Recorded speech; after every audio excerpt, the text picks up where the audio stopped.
So, without any further ado, let's welcome on stage Sebastian Aristoteles, who is the co-founder and lead architect at Saga Space Architects.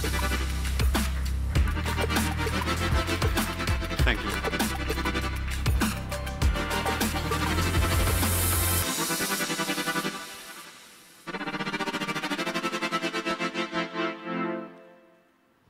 All right. We'll talk a little bit about what it's like to live in space and why architects should work in outer space. What you see behind me is one of our most famous habitats that I personally tested for 100 days north of the Arctic Circle, 1,000 kilometers north of the Arctic Circle, with my co-founder. But we'll get to that. If the clicker works. I think we need a new clicker. Thank you. All right, I'll talk a little bit about being in the Arctic. So we spent 100 days, 2 guys, on 4.5 square meters in the Arctic, from the early fall to the early winter. That meant the last 30 days of our mission in the habitat you see there was in complete darkness. The sun didn't set, or the sun didn't come above the horizon. All right, now something is happening.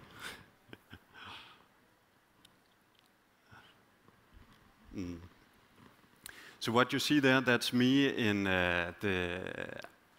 our spacesuit, our Arctic survival suit. All right, I think we are back on track. What do humans need at the end of the world? This question is probably, it's the thing, last night after a couple of beers laying in the hotel room, thinking about whatever you think about before you fall asleep, this is the thing I think about all the time. Ever since I was a little kid, I thought about, what is it that we need? The end of the world is a moving target, right? The end of the world is, right now, you could argue that it's at the deepest parts of the ocean, or it's the moon and Mars. 100 years ago, it was a little bit different. But what is it that we need? And 3 years ago, me and my co-founder, we sat down and we said, okay, where on Earth can we test a prototype for a moon habitat? What would be the most realistic place on Earth? We have the entire Earth, right? And what we ended up with is northern Greenland. And we are very, very north. I'd never been to the Arctic. I had no idea how to get there. I had no idea. I'd never been in, I think it gets quite cold here in Riga. In Denmark, it's not so cold. And this is what it looks like. And it's beautiful. It kind of looks like the moon, and that's one of the reasons why we picked it. It's cold. It's isolated. Help is not around the corner. The lighting environment is similar to the moon. Long periods of sunlight followed by long periods of darkness. And if you zoom in on that little black dot right there, that's our Lunark habitat. So the Lunark habitat is a carbon fiber shell with an aluminum structure. It's covered in solar panels, so we can actually charge batteries through the solar periods passively. Whenever we were outside, we would wear these Arctic suits, we would wear big helmets, because we were on a simulated mission. We are not the first ones to do this. This is just one of the most realistic simulated missions ever conducted. And what we try to understand is, what is it that humans need, and how can the architecture support that? This image, which was also the opening image, is taken during peak sun time in the last part of the mission. This is 1 o'clock, middle of the day, and this is how generous the sun guards were with the skylight. Another thing the habitat can is it expands. So it's the world's first closed volume origami structure, and it expands 750%.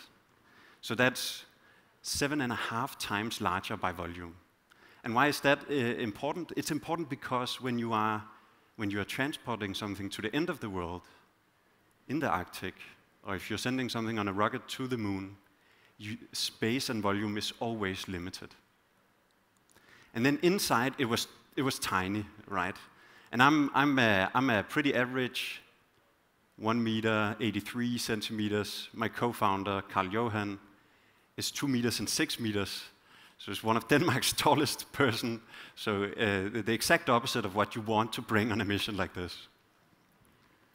After living together for a long time on this confined space, you start to do a tango, right? You know, whenever he had to go to the toilet, I had to move my chair, but you start to sense through the vibrations of the floor in the habitat, whenever he moved, we wouldn't even talk, right? We would just be synchronized, I would just move, and it was almost like a dance. This is the sleeping pod. This is the most private area of the habitat. And again, another view of our Arctic suit that's electrically heated. But what's really interesting about the Arctic environment, or any environment in space, or any extreme environment, is often the lighting conditions. Light is very important for all living organisms, for humans, for bacteria, for elephants. Light is very important. And if we go to the moon, we have 14 days of sunlight followed by 14 days of darkness. A day on the moon is 28 days, sorry. And if we go to Mars, we have it's almost a 24-hour cycle, but it's so far away from the sun that we only have 60% of the sunlight hitting the surface of Mars, and we have huge dust storms that cover the entire surface of Mars and blocks almost all light for several months at a time.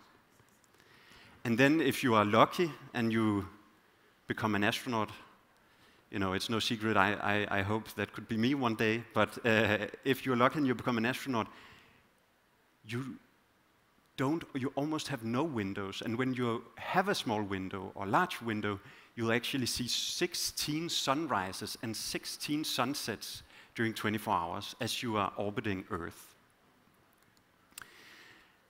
Another interesting thing when you are in space is the monotony. And maybe you tried this during COVID.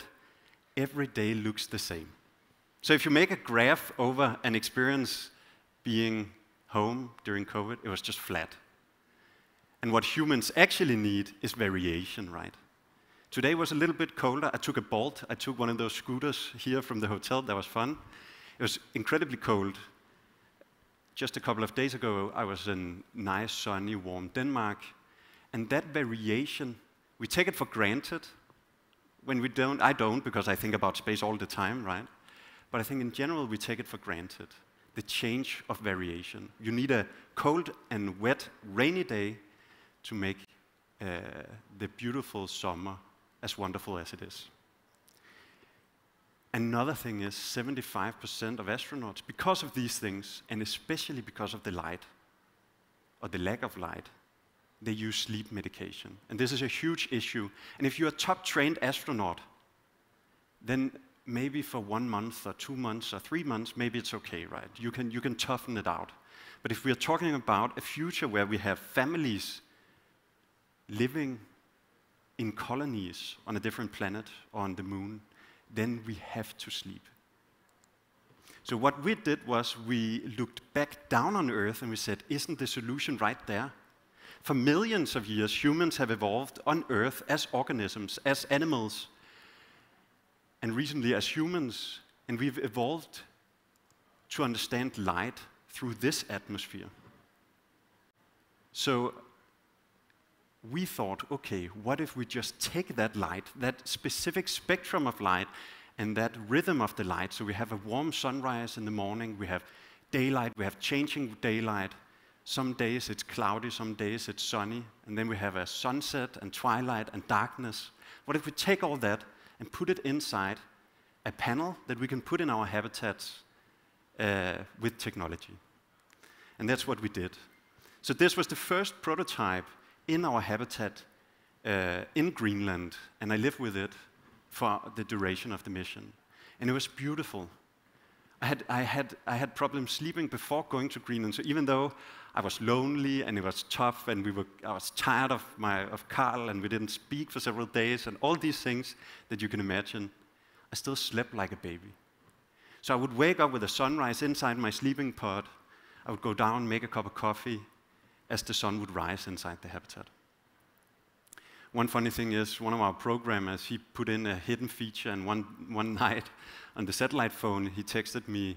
We didn't have internet, so I got a text message on this old big satellite phone, and he said, try and write /disco in the terminal. And I wrote that, and then the entire habitat started in a party mode, and he said, look in this box, and then there was a bottle of vodka, and then we had a great night. 2 guys, 1,000 kilometers north of the Arctic Circle. Yeah. But so this was the most beautiful sunset during the mission. So I had to take a photo of Carl as he was sitting there, baked in red sunset light, and now we can all enjoy it.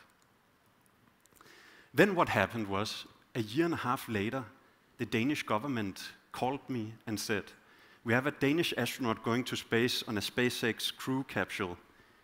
Do you guys want to send something with him? And then it's like, yes. You just say yes.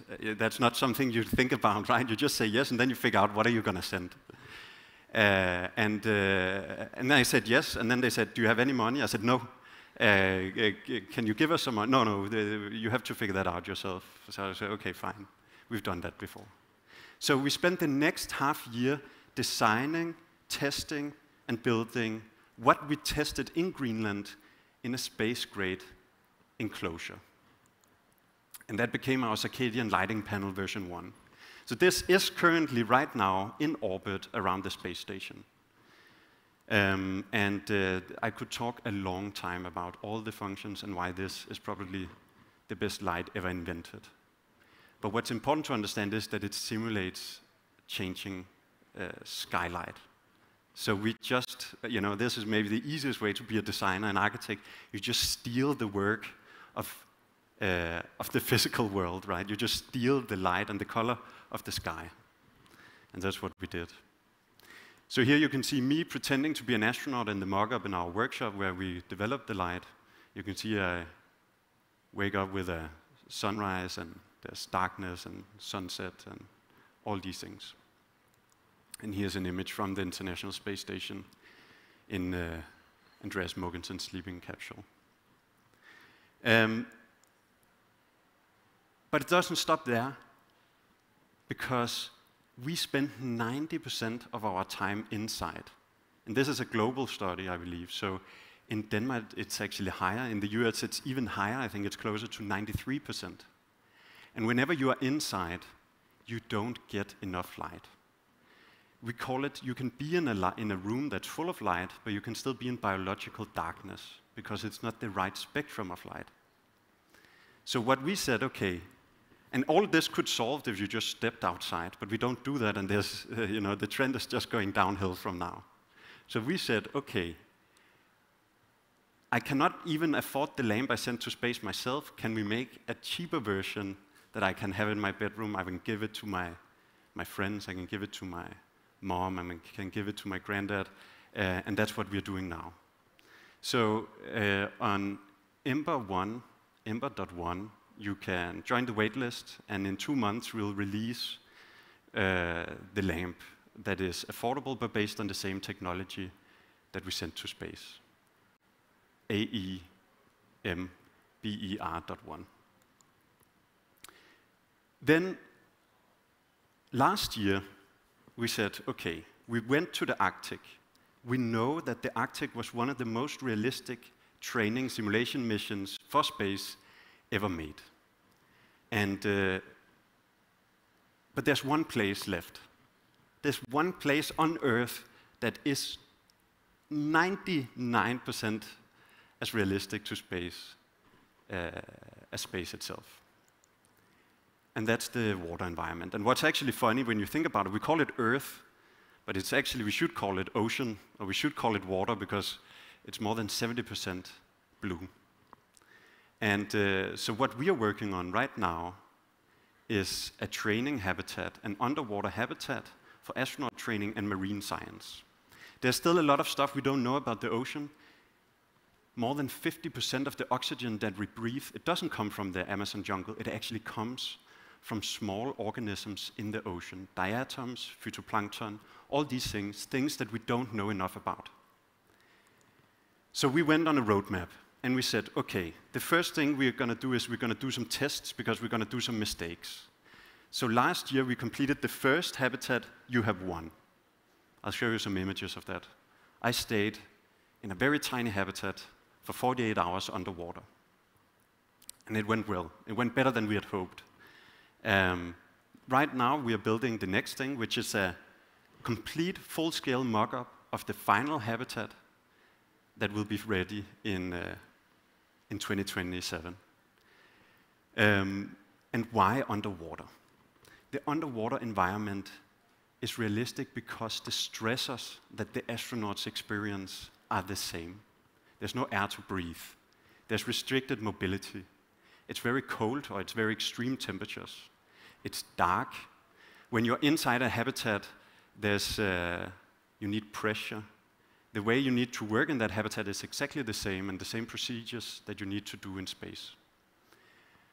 So the entire structure is very similar, right? If you can design something for the underwater environment, you can pretty much design something for space. So we built YouHave-1. This is a render.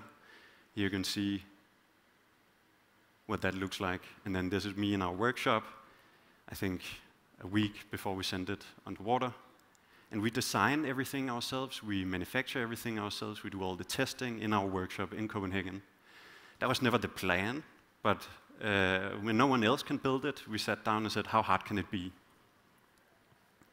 This is me pretending to look inside. There's no one inside, right? And this is me looking out. And this was the tiniest habitat that we could build. It was all about the engineering of the life support system. How can we make a small capsule just small enough that a person can live inside for 48 hours so we can test all the supporting infrastructure around? And it all brings us to the next habitat, YouHave-3. So YouHave-3 is the final habitat. It's a full size for 4 people at 30 meters depth for up to a month, 2 months at a time. And that's happening right now.